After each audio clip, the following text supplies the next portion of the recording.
We're doing the Air and Space Museum today here down on the DC Mall. We're going to go up to the Udvar-Hazy Museum and check that out.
Today at the Udvar-Hazy Air and Space Center out here. Now this is out by Dulles Airport or the IAD Airport, and you can't hear it at the moment, but there are planes flying over me. So if you're looking for this place, it's right near the Dulles Airport.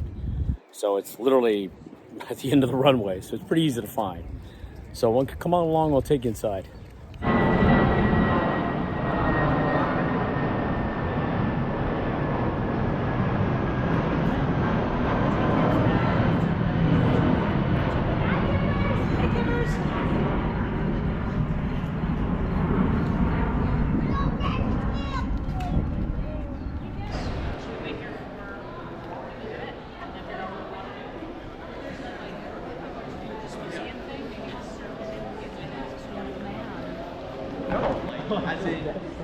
Yeah. Dude, I want to meet the guy who's got like a 1-in-1 baby. It's like, yo, you died? That's what They brought him back to get into a bar fight, killed the other guy. And welcome to the Air and Space Museum.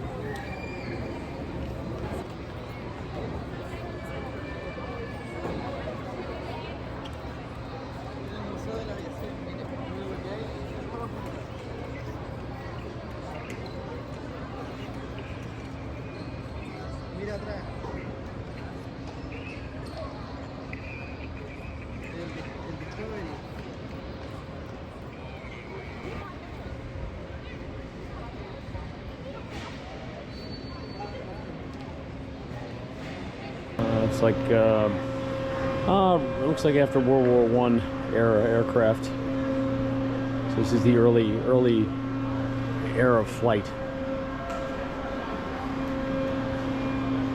And as you can see, this museum is massive, especially compared to the one downtown that I viewed earlier in the week.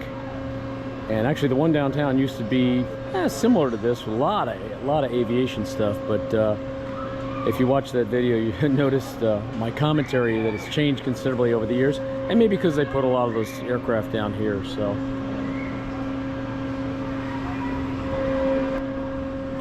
So this is as you come in the main entrance, walk to the left, and gives you kind of an overview of all the aircraft, particularly the ones that are suspended from the ceiling. A little simulator rides down there, keep the kids busy.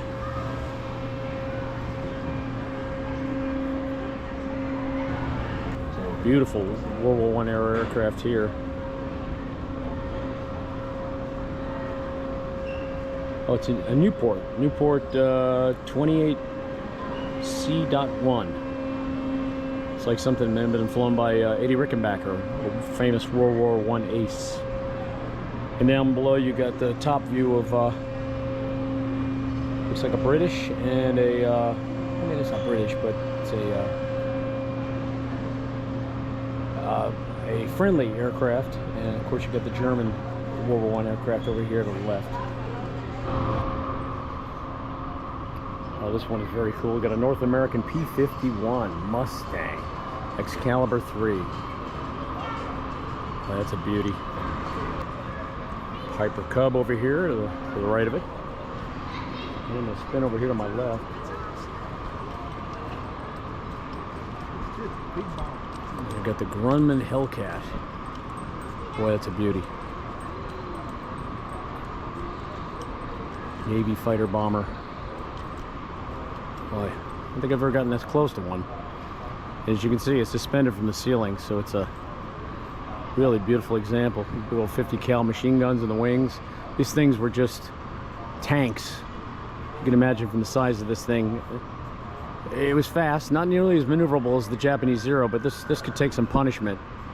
And obviously with those 350 cals and each wing, could definitely lay out some lead.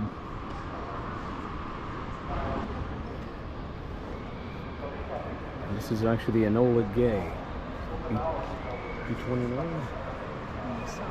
Yeah, B-29 Super Fortress. So this is the one that, I'm pretty sure this is the one that dropped the bomb. Dropped the first atomic weapon on Hiroshima. And if you watch my video, I actually went to Hiroshima and spent some time in the museum there. And looking at the after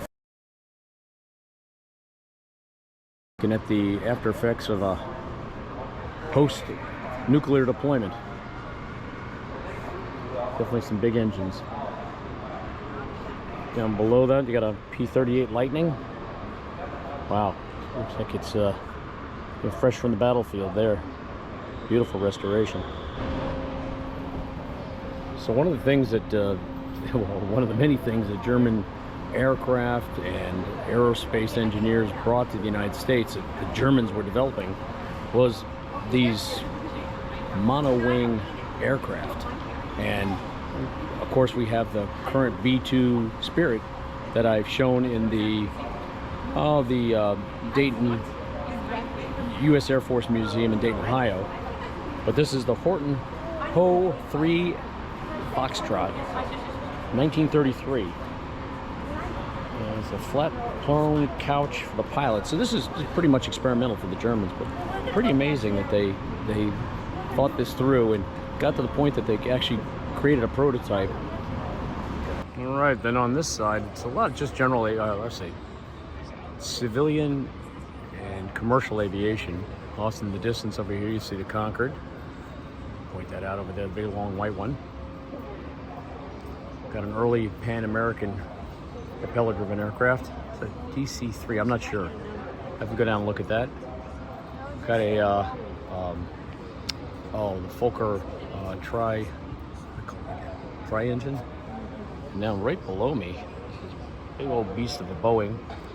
This looks like a 707 maybe? Definitely older. And we'll definitely go check that out.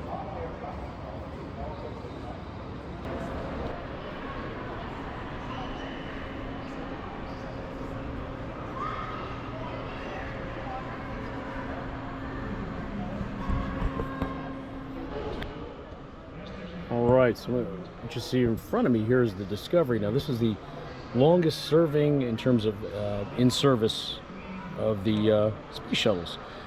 And I'm sure most folks out there that watch this stuff know what a space shuttle is, but basically this is the reusable rocket aircraft. So after it would take off into, after it would be launched, it would fly around, orbit the Earth. That large area you see on the back here would open up the cargo bay, and they could deploy satellites and any number of experimental things. They actually use this with the other couple of shuttles to assemble the ISS, the International Space Station. And this thing was decommissioned, let's see, 2011, yeah, last. Examples of the payloads that were in the space shuttle. This one designed by the European Space Agency, ESA. These actually look like components from a space station here. These ones. Oh, it says it's Skylab. Okay. Or Space Lab. Excuse me. Space Lab. Sections of the ISS. Say communication satellite of some sort. Be the first person to walk on Mars. All right. So we got an up close view of the heat tiles underneath the Space Shuttle Discovery. Now keep in mind this thing has been decommissioned since 2011. But yeah, all these tiles are basically hand laid, and if you notice up close, you'll see there's nomenclature on them. So they have specific positions on board this, the bottom underside of the shuttle. So each one is essentially custom fitted to this. So talk about painstaking work, because each one of those little squares is basically a hand-laid tile. So you get again, we got more missiles here. Even got a weapon that the air-launched cruise missile that my wife worked on right there. So we worked on the componentry for that out of General Dynamics. So just Boeing on there, but they worked on some stuff for this, for the guidance, as well as Tomahawk systems, which is the Navy's ship and seaborne cruise missile. This is a Matador cruise missile, this big ugly green thing here I'm looking at. This is called the Termit missile. Again, just, you know, over the years, different evolutions of missile systems. Because every time somebody built something, the enemy built something to deter you from launching it. So something to counter it. Got an Army perishing weapon here. So it'd be a battlefield. It'd be a battlefield nuclear weapon. So this would be a low-yield nuclear weapon here for a launch vehicle.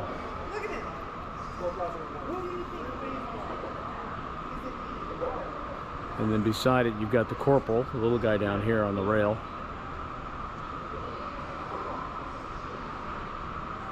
Some of the missiles and different systems in the back. And then you've got this is a Nike here. This guy here.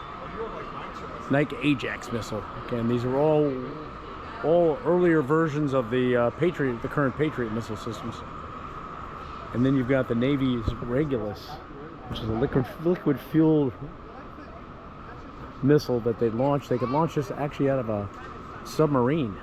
Pretty interesting. It was an original cruise missile.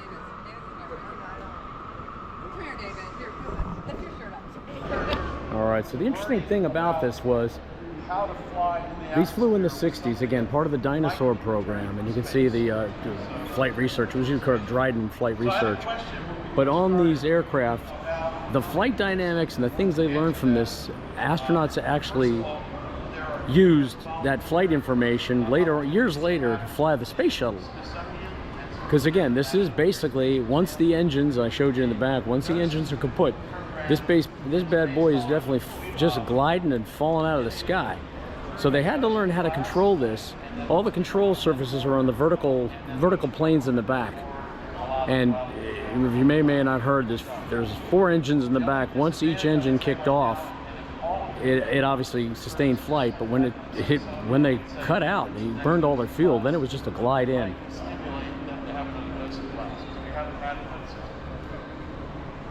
Get the pitot tube in the front here, so again, to judge airspeed and other flight dynamics.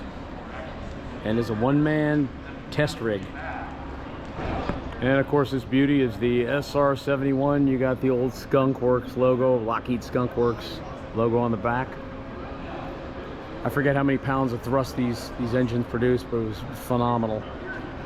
So, as I mentioned in one of the other videos, because they've got another one of these at the Air Force Museum at Dayton, Ohio, that we looked at in the other videos, and you can see kind of these wet spots under in here. So all of the fuel, the JP5 fuel that was filled in here is in these wings, okay? Starting from the wing root in here all the way out to the engine nozzles. And that was filled with fuel, but when they filled it, because the joints expanded as it flew higher into well, I guess it got hotter from the friction of flight at the speeds this thing moved at. So the joints closed up, but when they filled it on the ground cold, it would leak fuel. So I had some buddies in the Air Force that actually worked on this and said, yeah, they just had to keep pumping it, and it would be leaking the whole way down the runway till it got up to speed. Then it literally, the tank sealed up. And again, they did that because through the friction of space, as it's moving, those joints are actually expanding, and it would close up. So you didn't want to have them too tight on the ground, because you'd probably have some structural defects, cracks basically in the fuel cell areas. So it just expanded as it warmed up. and sealed up the fuel cells. Beautiful aircraft. All right, SR-71 giving you a port side view. Beauty. A seaplane over top of it there. Looks like a Navy seaplane.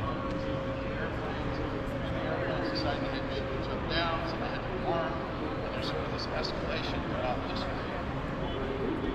The culmination of that.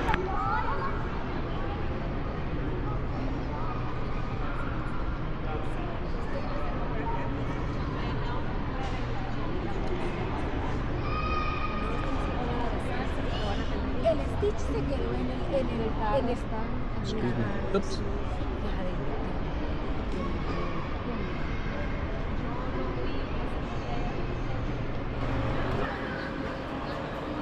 Wingspan crew. Okay, yeah, three crew members in this. You've got a pilot, co-pilot, pilot, radar operator, and gunner. Designated as the P-61.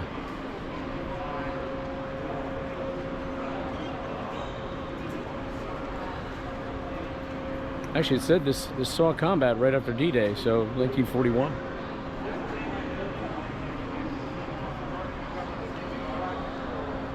Beautiful aircraft. And then you've got a Northrop wing. So if you don't know, the B-2 Spirit is made by Northrop. So you know, they were in this wing business for a long time. You can get an overview here of what it looked like. Zoomed in there. There we go. N1M. This became a rail in 1940. You can see obviously this is pre-jet era, right? The pusher propellers in the back. And right next to it, you've got the German Comet. German's jet-powered aircraft.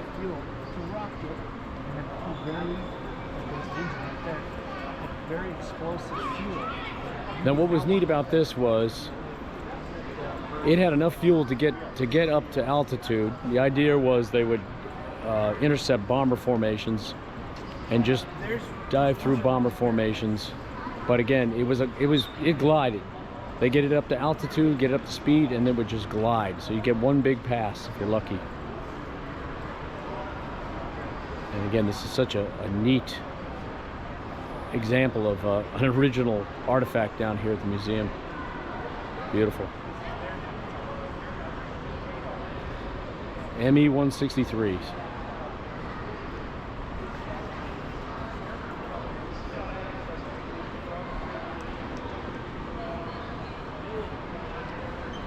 On the top side there, you couldn't appreciate it though. This Dorner DO-335.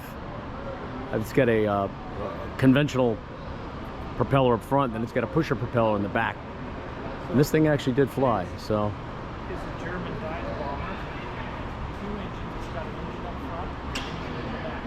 It's the first plane to have a projection seat. And the interesting thing about the Germans was that the Germans pioneered the use of jets and rocket motors, and in terms of being the first for the German army, the Luftwaffe.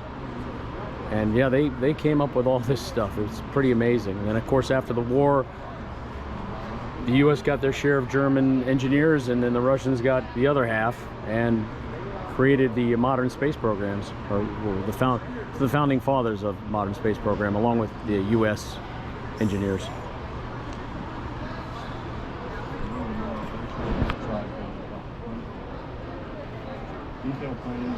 Yeah, pretty amazing. So Hitler's wonder weapons, you know, he had early, say, the latter part of the war had told the Luftwaffe and Hermann Goering specifically to invest a lot of Deutschmarks into developing these aircraft. But as he was losing his mind towards the end of the war, he basically cut their funding, and thank God for us, because they were onto the early, I'll say early inception of atomic weapons, not to mention some of these wonder weapons. So this is in German, this is Japanese. I think this is a Shidenkai. It's an M1K2 Shidenkai. Japanese, obviously.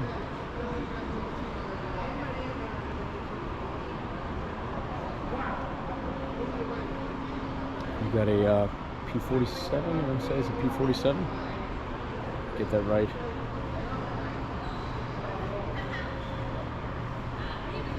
There's a P-47 Thunderbolt. P-47, yeah, P-47D, Republic P-47D Thunderbolt. And of course, now I'm down on the ground floor. You can see the Enola Gay from the underside. But the Germans, the Focke-Wulf FW-190. Man, this thing was a terror. This, along with the Messerschmitts, just yeah, they definitely got your attention. The Allied fighters, bombs underneath there, machine gun inside at the wing root here. Little, like I said, more civil aircraft down here. Oh, there's an Air Force Weatherbird in the mix. Navy Sikorsky. There's Air Force Sikorsky helicopter. YH-19 Alpha. It's been Korean War era here in the 50s. Got some of the lighter air gondolas up here on the top side up here. See? Oh, I've got the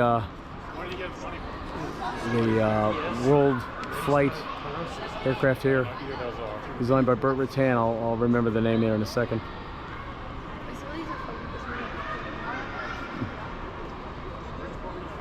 Oh, this is Lockheed. It's the Super Constellation. Okay, Super Connie. Big, his big Air Force bird in front of me here on my left.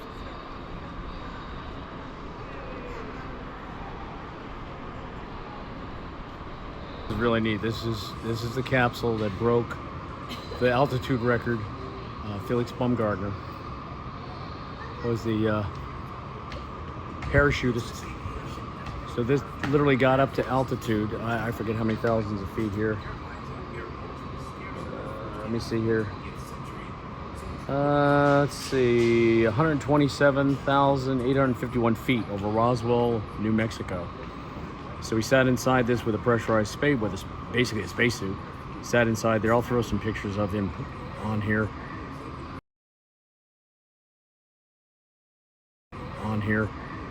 Got up to the appropriate height and literally jumped out. So, and he had broke the record. The record was set in the 50s by an Air Force, I'll say test pilot, Air Force officer, who held the record in 1950. So Baumgartner broke it in 2012. Unfortunately, Felix is no longer with us. He died in a, I want to say in a hang gliding or parasailing accident recently. This, I think just this year. Here's a beautiful Curtiss Jenny in its wartime trim. Of course, these were sold after World War I as and used as barnstormers. I didn't get a ride in this one. I got a ride in, gosh, one of the old, I think it was a Stearman biplane, and that was really cool. Open cockpit and everything. That was pretty wild. This one isn't labeled, but if I'm not mistaken, this looks like Howard Hughes's test aircraft that he tried to sell to the U.S. government. It's a high-speed fighter aircraft. Obviously, it's experimental.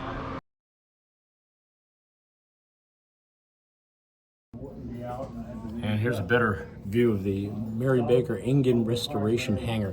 That's kind of neat. In the years they've cleaned this place up. It used to be a little bit more, I'll say disorganized, but they're recovering a World War II era bomber over here. And you can just see the amount of man hours that go into putting these things together, because it's all a hand build. No production line stuff here. It looks like a fully restored CH-46 in the back. And you've got a, looks like a German era seaplane down here. And we're talking, World War II era aircraft, not the CH-46 in the back over here. See the dual rotor helicopter. Right in the back there. It's, believe it or not, I'll say the Z version is still in use today. And then they're recovering down here, a little yellow sport plane back in the back corner back here. So it's one of the little private stunt planes. Again, it's usually of some historical significance that somebody won some races in that, or flown by a famous pilot. It's usually what gets you in this museum. Example of an F-86 Sabre, and the our threat, the U.S. threat, with the skies in Korea fighting MiGs. Say F-86, you got the you've got the MiG-15, 4 Phantom. Aircraft that would have been flown against the F-4 Phantom was the MiG-21. The NATO call sign Fishbed. Yeah, flown by the North Vietnamese as well as the Russians. Let's face it, the Russians were flying these over Vietnam on behalf of the Vietnamese. This beauty is the F-8 Crusader, the last gunfighter. E-6 Intruder, we saw so much, the workhorse, particularly during Vietnam. They flew these in Desert Storm as well. You got a beautiful F-14 Tomcat. Look at that, that's lovely. See, this beauty is the F-8 Crusader, the last gunfighter.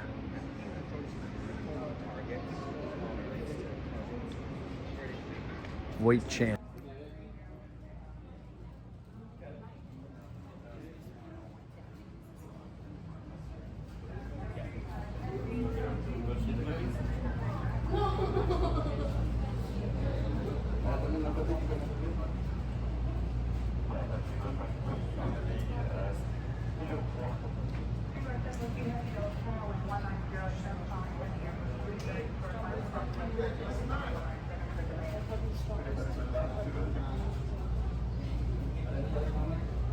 Just left the Udvar-Hazy Smithsonian Air and Space Museum. Now this is the one in Dulles, as we started out in the beginning, so it's near the Dulles airport.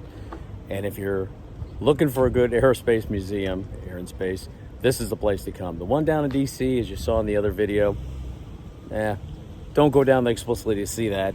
Go see the other Smithsonian museums as well. There's lots of natural history, art, things like that. But if you're coming to see air and space exhibits, this is the place. So definitely give it a thumbs up. And as always, if you enjoyed this content, be sure to like and subscribe, and look forward to some more down the road. Thanks for hanging with me, and mabuhay. Bye for now.